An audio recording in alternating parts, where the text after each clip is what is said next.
So etong mga idol middleweight Pinoy prospect, Weljon Mindoro ay nagbigay na ng kanyang pahayag na patungkol sa naging laban nito sa SEA Games Thailand, kung saan ngay nakaharap nito ang pambato ng Vietnam na si Bui Phuoc Thong sa kategorya sa 75 kg round semis, na nauwi naman sa pagkatalo na ito ni Mindoro via unanimous decision.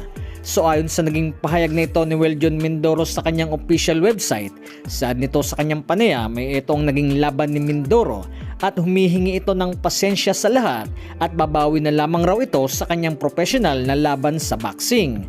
At nagpapasalamat din ito sa lahat ng sumusuporta sa kanya. So rito na rin mga idol ay nabanggit ni Weljon Mindoro na ang kanyang nakalaban sa SEA Games Thailand ay hindi lang pala isa, kung hindi ay 7 pala sila. Saad nito, 7 versus 1, kalaban ko, judges at referee at yung boxer.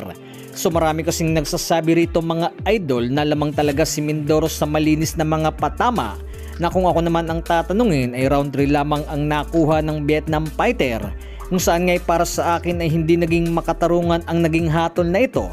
Nasaad na rin ng mga nakapanood sa nangyaring laban, yakap at takbo tapos nanalo pa. Samantala sa nangyaring bakbakan naman sa pagitan ni Nonito Donaire Jr. kontra sa Japanese fighter Seiya Tsutsumi na para sa WBA Bantamweight World Championship, kung saan ngayon nagwagi si Tsutsumi via split decision, ay isa naman si Japanese fighter na dating tumalo kay John Rael Casimero na si Konosuke Kameda ang napabilib dito kay Donaire Jr.